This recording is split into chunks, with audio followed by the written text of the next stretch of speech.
আসসালামু আলাইকুম প্রিয় দর্শক, অন্য মঞ্চের আলাপচারিতায় আপনাদের সকলকে আমন্ত্রণ জানাচ্ছি। সব বিষয় নিয়ে একটু কথা বলবো।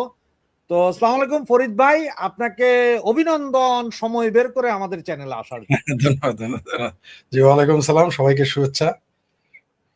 জি ফরিদ ভাই, প্রথম আলোর একটা নিউজ জি লেখছে যে ফেক নিউজ নাকি, এটা তো ওখানে লেখা হয়েছে যে রাষ্ট্রপতি ব্রেস্ট ক্যান্সারে আক্রান্ত হইয়া পদত্যাগ করছে। এখন আমি চিন্তা করলাম, রাষ্ট্রপতি ব্রেস্ট ক্যান্সার তো মহিলাদের হয়, পুরুষের তো হয় না। তো এইটা যারা বানাইয়া দিছে তারা যেমন শয়তান, এখন এই বেটা কি বেকুব নাকি যে সে কইলো যে না এটা ফেক, আমরা দেই নাই? কথাটা কেমন দাঁড়াইলো এটা কোনে? জি, ধন্যবাদ আপনাকে আবারও। আপনার দর্শক, আপনার চ্যানেলের যত দর্শক রয়েছে তাদেরকে শুভেচ্ছা। আসলে আমাদের বাংলাদেশে প্রতি মুহূর্তে আপনি যেটা বললেন না যে কোনটা রেখে কোনটা বলবেন, মানে শ্যাম রাখি না কুল রাখি, মানে এত সমস্যা, এত বিষয় সামনে আসে যে আপনি প্রতি ঘন্টায় ঘন্টায় না, মিনিটে মিনিটে চাইলে আপনি বদলে ফেলতে পারেন। আপনি শিরোনাম দিবেন একটা, দিতে দিতে শুরু হয়ে যাবে আর এক আলোচনা। এই যে আমরা কথা বলতেছি, এর মধ্যে হয়তো কিছু ঘটে যাচ্ছে যা আমরা এখনো, যেহেতু আমরা এখন নিউজে নাই, আমরা লাইভে আছি। তো আপনি দেখলেন যে এরা রাষ্ট্রপতিকে নিয়ে কত কিছু বলতেছে। এরা একবার বলে রাষ্ট্রপতি পদত্যাগ করেছে, আরেকবার বলে গুজব। তবে সর্বশেষ খবর যতটুকু জানি তিনি পদত্যাগ করেছেন, তিনি স্বাক্ষর করেছেন। তো এই রাষ্ট্রপতি পদত্যাগ করলেই কি না করলেই কি, তাকে ফ্রান্সে যাইতে দেন ইউনুসের মতো, তারে আমেরিকা যাইতে দেন, তারপরে তাকে বিবেচনা। কারণ একটা মানুষ যখন জিম্মি থাকে, তার ভালো বিষয়েও আমি কথা বলি না, মন্দ বিষয়েও বলি না, কারণ তার ওই বক্তব্য সে স্থির আছে কিনা সেটা তো আমরা জানি না। কারণ একটা মানুষ টোটালি জিম্মি, সে ছিল আওয়ামী লীগের মনোনীত প্রেসিডেন্ট, রাষ্ট্রপতি, তাকে এরা রেখে দিয়েছে। সারা জীবন বলে আসলেন জয় বাংলা, তারপর তিনি নিজে মুক্তিযোদ্ধা, ছাত্র জীবনে করছেন ছাত্রলীগ। সেই লোকটা যখন বলে জিয়া আমার নেতা, তারপর আওয়ামী লীগ হ্যান, আওয়ামী লীগ তেন, তো আমি ধরে নিলাম অনেকে আবার বলছে তো বেঈমান হতে পারে, আবার উল্টাও তো হতে পারে যে তিনি জিম্মি। কারণ আমার পিছনে যদি, ঘাড়ের উপরে যদি কেউ দাও রাখে, আমার কি করার থাকবে? আমি যত বড় বীর হই না কেন, তিনি মুক্তিযোদ্ধা ছিলেন, তাকে একটু সুযোগ দিলে, দেওয়ার পরে, সরে যাওয়ার সুযোগ দেওয়ার পরে উনি যদি এই বক্তব্যে স্থির থাকেন, যা যা তিনি এখন বলছেন এই 18 মাসে, 22 মাসে, ইউনুসের 18 মাস আর ভাবির পোলাদের 18 মাস ইউনুস, আর বিএনপি জামাতের হলো 4 মাস, এই 22 মাস। এখন উনাকে একটু 22 দিন একটু হায়দরাবাদের বাসায় থাকতে দেন, আমার বাসায় থাকতে দেন।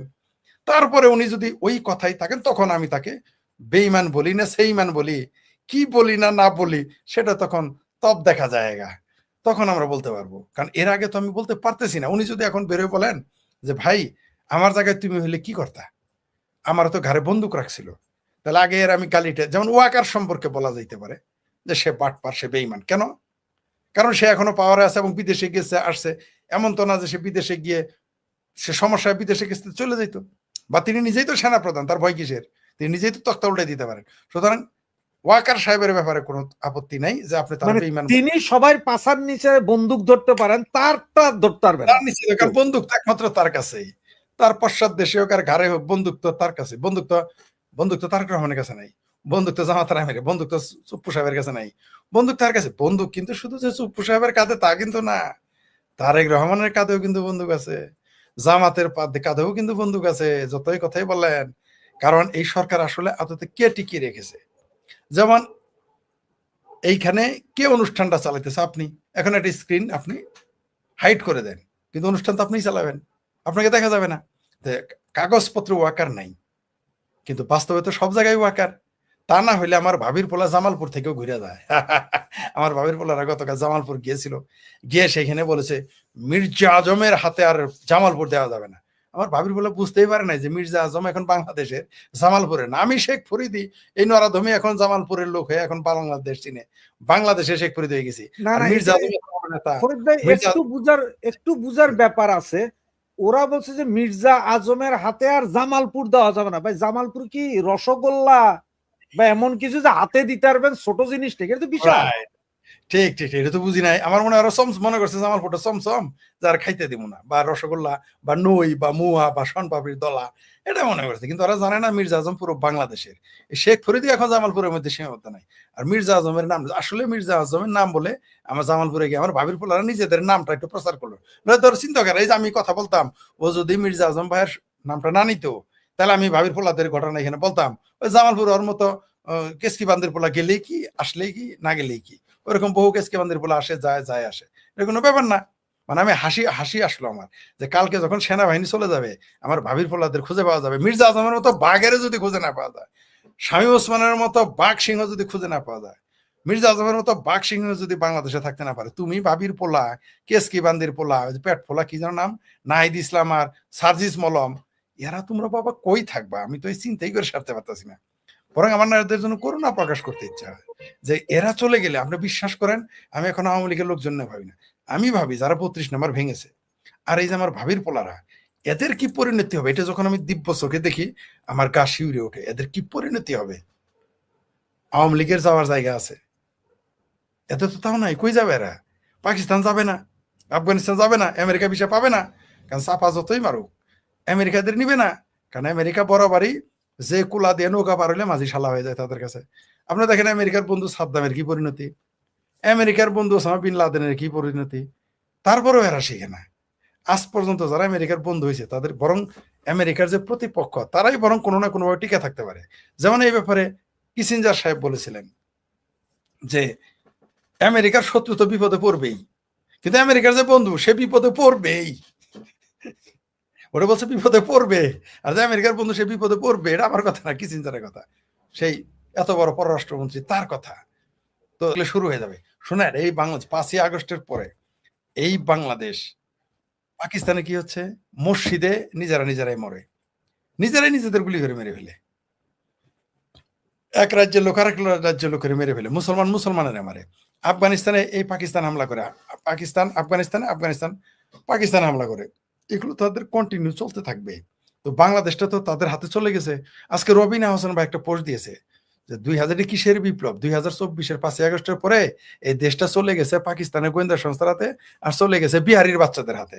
এটা তিনি পোস্ট দিয়েছেন আজকে, রবিন হাসান প্রকাশক, তিনি এটা লিখেছেন। তো কথা তো সত্য।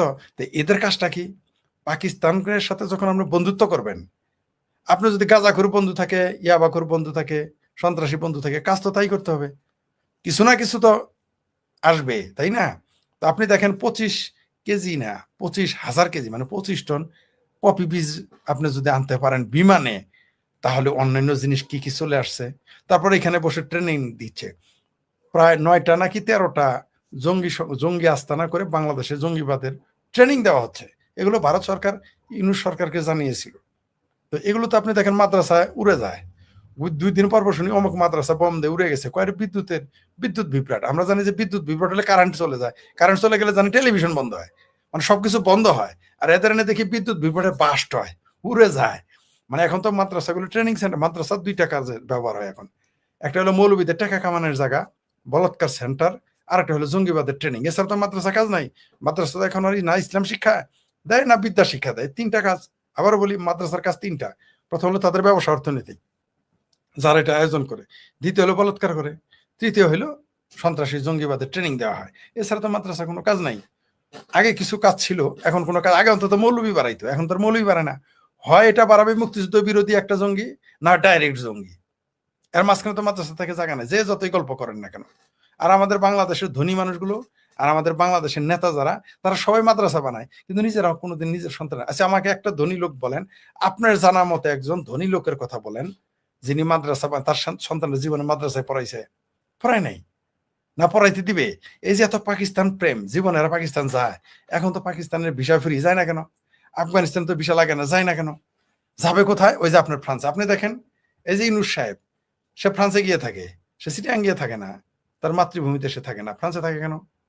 এই যে প্যানিক ভট্ট, আপনার প্রতিবেশী, সেও ফ্রান্সে থাকে কেন? সে এখন বাংলাদেশের হলো গাউস কুতুব হয়ে গেছে। তার নাম শুনলে এখন, তার নামে পানি পড়া খায় এখন জামাতি জঙ্গিদের অসুখ ভালো হয়, জ্বর ভালো হয়, সর্দি ভালো হয়, ঠিক আছে, তাদের পাইলস ভালো হয়। তো সেই পীর বাংলাদেশে আসে না কেন? এত ভালো দেশটা, মানে এই বাংলাদেশ যে এখন ভালো না। এই যে আপনার শিরোনাম কে দিয়েছেন ওটা আলাদা কথা, আপনি ঠিকই বলেছেন শুরুতে, যে কোনটা রেখে কোনটা আলাপ করি, শ্যাম রাখি না কোন রাখি। এই বাংলাদেশ এত ভালো, এই বাংলাদেশে এখন আসমান থেকে মান্না সালোয়া পড়ে, আর জমিন থেকে সোনা দানা বাড়ায়, নদীগুলো হয়ে গেছে মধুর নদী, খালগুলো হয়ে গেছে দুধের, আর সাগর হয়ে গেছে মদের সমুদ্র। তারপরেও আমার ভাবির পোলাদের যে পিরানে পীর দস্তগীর ফ্রান্স থেকে আসে না, এই পিনাকি ভট্ট আসে না, তারপরে সে সাংঘাতিক ইলিয়াচ্ছা ওইখানে উবার চালাই খায়, গাড়ি চালাই খায়, বাংলাদেশে ফিরে না, অথবা বাংলাদেশটাই দুইজনের দখলে, তারপরেও তারা আসে না। তার মানে কি বাংলাদেশে কেউ যদি চেয়ারম্যান মেম্বার হয়, পোলারে নিয়ে কিন্তু ইউনিয়ন পরিষদে যায়, দেখ তোর পাপ এটা হয়েছে, বা তাদের আত্মীয় স্বজন ইউনিয়ন পরিষদে যায় দেখতে। আর এত বড় ক্ষমতাধর এমপি মন্ত্রী তাদের কথায় উঠে বসে লেপ্রাইট করে। কিন্তু ভাবির পোলাদের যে মামু ইলিয়া সাংঘাতিক ইলিয়াস, আর ভাবির পোলাদের যে খালু হিন্দু খালু হেদু খালু পিনাকি ভট্ট দেশে আসে না। কেন আসে না? আমরা তো ঘোষণা দিয়েছি আমরা যাবো ডিসেম্বরে। আমরা নাকি এত খারাপ? আমাদের পক্ষে জননেত্রী শেখ হাসিনা ঘোষণা করেছেন যে ডিসেম্বরে আমি আসতেছি। তিনি আসতেছেন মানে ঘোষণা দিয়েছেন মুক্তিযুদ্ধের পক্ষে সব মানুষ যাচ্ছে, তিনি ঘোষণা দিয়েছেন। তার নামে তার ফাঁসির অর্ডার হয়ে আছে, তার সঙ্গীদের ফাঁসির অর্ডার হয়েছে। আমাদের গেলেই নাকি ধরবে, কাটবে, মারবে, খাবে, গিলা পানি দিয়ে খাইয়ে ফেলবে। তারপর আমাদের নেত্রী ঘোষণা দিয়েছেন, বাংলাদেশের জননেত্রী শেখ হাসিনা ঘোষণা দিয়েছেন মুক্তিযুদ্ধের পক্ষের মানুষকে সাথে নিয়ে তিনি যাবেন বাংলাদেশে। কিন্তু প্যানিক ভট্ট কেন ঘোষণা দেয় না আসতাছি? সাংঘাতিক ইলিয়াস কেন ঘোষণা দেয় না আসতাছি? তালমে কুস্থ কালা হায়। আবার এদিক দিয়ে ভাবির পোলাদের পাসপোর্ট রেডি, ভাবির পোলাদের জিন্দা ভাবির পোলাদের বউ চলে যেতে চাইতেছে, মুর্দা ভাবির পোলাদের বউ শুনি কেউ লন্ডন, আমেরিকা, সুইজারল্যান্ড পালানো শুরু করে দিয়েছে। আমরা এটা শুনতেছি। তার মানে কি দেশের অবস্থা ভালো নেই? আমরা যে বলি দেশের অবস্থা এত ভালো, আমাকে কালকে একজন জিজ্ঞেস করেছে যে দেশের অবস্থা ভালো না এক অক্ষরে এক বাক্যে জানান। আমার বলছে আপনি তো অনেক কথা বলেন, ঘন্টার পর ঘন্টা এক বাক্যে জানান তো। আমি বললাম দেশ যে ভালো না তার প্রমাণ হইলো পাখি বিজি ইলিয়াস আসে না। দেশ যে ভালো না তার প্রমাণ হইলো এই যে পিরানে পীর দস্তগীর চিঙ্কুবাম পিনাক ভট্ট আসে না। বলে আপনি তো চমৎকার একটা কথা বললেন যে তাই তো, যদি দেশের অবস্থা আসলেই ভালো থাকতো তাহলে তারা কি বসে থাকতো? কখনোই বসে থাকতো না। কারণ তাদের থেকে ফাঁসিও দিবে না, তাদেরকে তার জামাই আদরে রাখবে। জামাই না শুধু কি একজনের শ্বশুরের আদরে রাখবে, তাও কি জামাতি অফিসে গেলে তিনি প্রধান অতিথি হবেন, তারপরেও আসে না। কারণটা কি? কারণ তারাও জানে দেশের অবস্থা ভালো না। কারণ আপনি জানেন যে আপনার ঘরের মধ্যে আপনি সাপ, বিচ্ছু, কাকড়া, তার স্যাঙ্গা, তাই না, এগুলো রেখে গেছেন। আপনি তো জানেন, তো আপনি তো ওই ঘরে আসবেন না। মানুষের তো কইতেছেন ঘরটা খুব ভালো খুব ভালো, কিন্তু আপনি তো জানেন অনেক কি রেখেছেন। তো ওই যে একটা স্যাঙ্গা, পিঁপড়া, কাকড়া, ওই যে একটু আগে ছবি দেখালেন, এগুলো হলো সিমটম। কিছুদিন পর শুরু হবে আর উন্মাদ হয়ে যায়। এই বাংলাদেশের মানুষের না সুখে খাইতে ভূতে গেলে, এটা অনেকেরই হয় এরকম। আপনি কি একটা জিনিস চিন্তা করছেন, এই যে ডেটোনেটর দিয়া, কারণ হচ্ছে যে আপনার এই এক্সপ্লোসিভ ডিভাইস বলতে যেটা বুঝায় সেইখানে একদম ঠিকই আছে যে তার থাকতে হবে এবং কোনোটার সাথে সংযোগ থাকতে হবে, যেই জিনিসের সাথে সংযোগ থাকতে হবে ওইটা হচ্ছে ডেটোনেটর। এই জিনিস বাংলাদেশে চলে আসছে, এই জিনিস মেট্রো স্টেশনের নিচে পাওয়া যায়। এইটাকে আপনি কি বলেন? এটা বললাম তো, এটা ভয়ঙ্কর সিমটম। এটা তারা একটা এসিড টেস্ট করলো, তারা বুঝাইলো যে ভাব বুঝতেছে কয়দিন পর শুরু হবে। কিছুদিন পরে এই বাংলা ওই যে 64 জেলার 63তে ফুটেছিল না বিএনপির আমলে, হুম হুম 64 না জেলা না 560টা মডেল মসজিদ হয়েছে না, 600 উপজেলাতে দেখবেন একবার এটা ঘটবে। এরাই ঘটাবে, এরা ঘটাবে। এমনিতেই তো আর ওই ইসরায়েলের রাষ্ট্রদূত বলে নাই যে বাংলাদেশে হামাসের ঘাঁটি আছে। কারণ হামাসিরা কিন্তু খালি, এটা তো আপনি জানেন। নাই, গাজা পুরা খালি, কেউ নাই। তাহলে এরা এখন কই গেছে? বাংলাদেশে আসে নাই, তার গ্যারান্টি কি? এরা যে বাংলাদেশে আসে নাই, তার মধ্যে সরকার কি বলছে? ফিলিস্তিনিদের অনলাইন ভিসা কোনো বিরক্ত করা যাবে না, বলেছে কিনা? তো তারা এখন কোথায় আইতেছে কোথায় যাইতেছে আমরা কেমনে বলবো, কেমনে বুঝি? পাকিস্তানে জাহাজ বইরে বইরে আসতেছে না কিনা তার গ্যারান্টি কি? তবে এই বাংলাদেশটা আসলে অন্ধকারের মধ্যে চলে গেছে, অন্ধকারে ডুবে যাচ্ছে।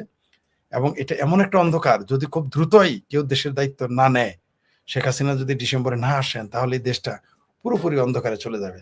এবং আমি মনে করি না যে এই দেশ সেখান থেকে আর ফিরে আসতে পারবে।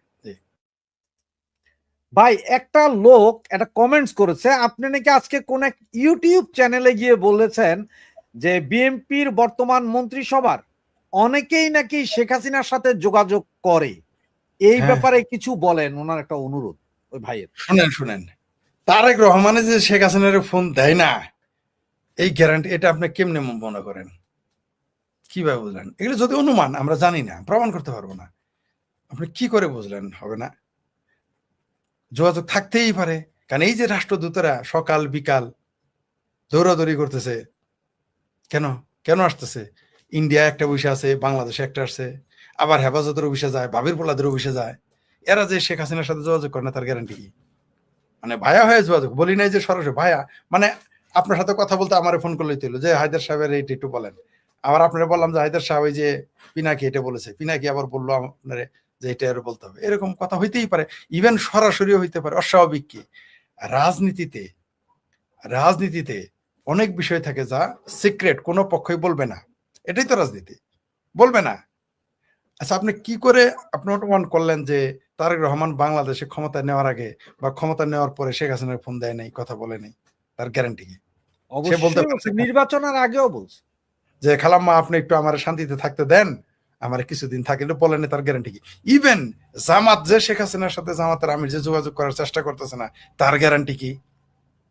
বরং বিএনপির ব্যাপারে আপনার অবিশ্বাস থাকে। আমার তো মনে হয় জামাতেরা নিয়মিত বিএনপির বড় বড় নেতাদের সাথে যোগাযোগ রাখে, কারণ এরা তো বুঝছে না, কারণ এরা তো জানে যে এইবার আওয়ামী লীগ ক্ষমতা আসার পরে কারণ নাকের নাট বল্টু তো থাকবে না, থাকতে পারে না। বরং নেতারাও যদি চায় কর্মীরা নাট বল্টু, জামাতের নাট বল্টু থাকতে দিবে না, সব নাট বল্টু খুলে নিয়ে চলে যাবে তারা। তো এগুলো বাঁচার জন্য তারা তো মাস্টার প্ল্যান করতেই পারে, যোগাযোগ হতেই পারে। রাজনীতি খুবই জটিল বিষয়, খুবই জটিল বিষয়। আমাদের এক পক্ষ যেমন ফোনে দিয়ে হুমকি দেয়, দুই চারজন তো মিষ্টি মিষ্টি কথাও বলে, আমরাও তো জানি। আমাদের শোনেন, ইদানিং কিন্তু আওয়ামী বিরোধী লোকগুলো আমাদের ফোন দেয়, মানে কি, মানে ভয় পাইতেছে যে যদি আইসা যায় গো। আমরা মনে মনে হাসি, আরে ভাই, বিএনপির অন্তত 100 জন জেলা পর্যায়ের ছোটখাটো নেতা বলছে যে দেশ ছেড়ে কেমনে যাওয়া যায় বা একটু বুদ্ধি শুদ্ধি দেন। অন্তত 100 জনে গত শেখ হাসিনা ঘোষণা দেওয়ার পর অন্তত 100 জনে জানতে চাইছে যে বাংলাদেশ কেমনে ছাড়বে। তার মানেটা কি? তার মানে কি? কারণ ওরা জানে যে আমরা তো দেশের বাইরে আছি, তাহলে আমরা তো কিছু পদ্ধতি জানি, আমাদের ফোন করে, মানে পরিচিত যারা, ঠিক আছে, এমনকি কেউ ভিন্ন পরিচয় দিয়ে কথা বলে, ওটা আমরা জানি, ওটা আমরা বুঝি, কিন্তু বলি না। আমরা এরকম দুই চারজনকে চিনি, যখন কথা বলে দুই চারজন তো পরিচিত, আমরা বুঝতে পারি কে কথা বলে, কেন বলে, কি উদ্দেশ্য বলে, যখন জানতে চাই। যেমন আমাকে একজন গতকাল পরশুদিন স্যার জিজ্ঞেস করছে, বলছে যে আপনি আমারে বলেন যে শেখ হাসিনা যে বাংলাদেশে ঢুকবে এটা কি করে সম্ভব? একজন বিএনপি পন্থী নেতা বলেছে। আমি বললাম যে 4 তারিখের মানে 4 আগস্ট, আচ্ছা 4 আগস্ট বাদ দেন, আমি বলছি যে ভাই আগস্ট মাসের 1 তারিখে কি আপনি বুঝতে পারছিলেন যে শেখ হাসিনার সরকার থাকতেছে না? কয় না, বুঝি নাই। আমি বললাম 1 তারিখের আগস্টে কি ভাবছিলেন তারেক রহমান বাংলাদেশের প্রধানমন্ত্রী হবে? কয় না, ভাবি নাই। কই রকম ভাবতে পারবেন না শেখ হাসিনা কিভাবে আসবে? তিনি ঘোষণা দিয়েছেন তিনি আসবেন, তার কোনো উপায় নাই, আর ঘোষণা দেওয়ার পরে আসতে হবেই। আমি বারবার বলেছি, সে জননেত্রী শেখ হাসিনা ঘোষণা দিয়ে এক ঢেলে তো 2 পাখি মারা শুনছেন, 3 পাখি সর্বোচ্চ। জননেত্রী শেখ হাসিনা এক ঢিলে সব পাখি মেরে দিছে। কিভাবে? প্রথমে ইউনূস সরকারকে চ্যালেঞ্জ করেছে, তুই বেটা কে, আমি যাইতেছি দেশে, দেখ। তারপরে বিএনপি সরকারকে চ্যালেঞ্জ করছে, তোমরা আমার বাড়ি দিছো, কোন কচুটা হয়েছে, আমি যাব। তারপরে তার কর্মীদেরকে তিনি চাঙ্গা করেছেন। তারপর তিনি সারা বিশ্বকে মেসেজ দিয়েছেন, আমি যাব। তিনি মেসেজ দিয়ে ফেলেছেন সারা পৃথিবীকে। তার মানে কি, সব। আর বিনিয়োগকারীদের বলে দিয়েছেন বাংলাদেশে বহুত ঝামেলা আছে, আমি যতক্ষণ না যাবো বিনিয়োগ করো না, বিনিয়োগ হবে না দেশ। তারেক রহমান আজকে বলছে না, আমার দেশে আসেন বিনিয়োগ করেন। কোন কারোর পাগল কোথায় কামড়াইছে নাকি বাংলাদেশে কেউ বিনিয়োগ করো? তারেক রহমান বিনিয়োগ করুক না দেখি। তার যে লন্ডনে টাকাটি নিয়ে গিয়ে চলতো, ওই টাকাগুলো সে এখানে বাংলাদেশে বিনিয়োগ করে দেখাক একটা কিছু। কারণ সে নিজেও জানে বিনিয়োগ ফিরে আসবে না। আর ব্যবসায়ীরা তো অত পাগল নয়, ব্যবসায়ীরা বিনিয়োগ সেইখানে করে যেখান থেকে বিনিয়োগটা ফিরে আসবে। আর ওই যে মার্কিন, আপনি যে শিরোনাম দিয়েছেন যে মার্কিন রাষ্ট্রদূতের দৌড়ধাপ, পর্দার আড়ালে কি ঘটছে? বহু কিছু পর্দার আড়ালে কেন, পর্দার সামনে আসছে। এই দেখেন, হেফাজতের নেতার সাথে। না ফরিদ ভাই একটু আমি ওই জায়গাটাই একটু, এই যে মার্কিন রাষ্ট্রদূত বা বিভিন্ন দেশের যত দুগ্ধ আছে আর কি, এদের দৌড়ঝাঁপ নিয়ে কথা বলার আগে আপনার একটু কয়েকটা মিনিট সময় নেই, যে জামাত নেতা যা করেছে এগুলো ভাইরাল করা উচিত হয় নাই। ওনারে ঠেকাইছিল, ওনার বিষয়ে কথা বলতে ওনাকে ডেকে কথা বলতেন। আওয়ামী লীগ সরকারের আমলে ভাইরাল হয়ে যেত। এখন দেখি যে বিএনপিও সেম ঘটনা করে। তার মানে কি এগুলো ভাইরাল হলে ইসলাম খতরে মে যাতা হয় ভাই? আপনার কি মনে হয়? প্রথমত ওই যে জামাতের সাতক্ষীরার তো সে 2 নাকি 3, 2 তো 2 নম্বর মানুষই তো 2 নম্বর। শুনেন, চোরে আমগরে গ্রাম বাংলা একটা কথা আছে না, চোরের সাক্ষী কে দেয় গাইড কাটা। ওরও দেখেন এই আকাম কুকামও করে, তাই ওটা যায় জাগে করে রাখলো যে শালা ধরা পড়লে যাতে কেউ প্রকাশ না করে। বুঝলে পাঠ পারি আমরা। নজরুল এই গাজী নজরুল ইসলাম এমপি, জামাতের যে এমপি, অনুরোধ দাসর এমপি, সে শুধু তো লম্পট তা তো নয়, সে তো ডাকাত ছিল। তার এলাকার সাবেক এমপি, জাতীয় পার্টি, সে বলছে আজকে যত ডাকাতি করতো জামাত প্রতিবাদ করছে, এই কথার সাহস পাইছে। ওই লোক তো দেশে আছে, ওই লোক তো জীবিত, ওই লোক টিভিতে এসে বলতেছে যে গাজী মাজারুল তো গাজী নজরুল ইসলাম তো ঢাকাইতে ছিল, তো জামাতারা জানি যে লম্পট বদমাইশ মিথ্যুক ধর্ম ব্যবসায়ী, এমনকি হিন্দু লোকেরও নিয়োগ দেয় আল্লাহর আইন কায়েম করার জন্য, কিন্তু ঢাকায় যে নিয়োগ দেয় প্রথম জানলাম। এবং এই আমি প্রথমে ভাবছিলাম নিউজটা বোধহয় ফেক, পরে বারবার এখন সব মিডিয়াতে এসেছে, লাইভে তিনি বলেছেন যে গাজী নজরুল ইসলাম ছিল ডাকাত। তো জামাতের এই ডাকাইতের এখন এটা কি বলবে এই লোক, যে ডাকাতিটাও কি অসামাজিক তবে অনৈতিক নয় এটাও বলবে? মানে এদের দেখেন কত বড় বেহায়া জামাতিরা, মানে এদের লাজ লজ্জা কিচ্ছু নাই। বললাম তো এটা করে কিন্তু আরেক ধরা খাইলো, মানে এরা মনে করতেছে যে এগুলো বললে বোধ হয় জামাতে, এরা তো জামাতে ইসলাম যখন খত্রেমে যায় এরা তো বলে না জামাত ইসলাম খত্রেমে, এরা তখন স্লোগান দেয় ইসলাম খত্রেমে। কারণ ওই যে নজরুল ইসলাম জামাত বাদ দেয়। কারণ আপনি যদি বলেন যে রাশেদুল ইসলাম খত্রেমে, কেউ আসবে না। জনরল ইসলাম খত্রেমে দেখবেন যে 500 লোক চলে আসছে। পরে যখন আপনার উদ্ধার করবো যে ইসলাম খত্রেমে, আমি তো রাশেদুল ইসলাম পরের অংশ কইছি। জামাতের ব্যবসা তো এটাই। জামাত কি করে? জামাত কখনোই আপনাকে বলবে না যে ইসলাম মানে জামাত ইসলাম খত্রেমে, এটা বললে তো কেউ আসবে না। জামাত ইসলাম খত্রেমে বললে বাংলাদেশের জামাত ইসলামের আসবে না, কিন্তু ইসলাম খত্রেমে বলে এই দেখেন জামাতের সমালোচনা করলে যখনই আপনি জামাতের নেতা আপনি বলবে যে ইসলাম বিদ্বেষী, কিন্তু এরা বলাৎকার করবে, লুচ্চামি করবে, লাম্পট্য করবে।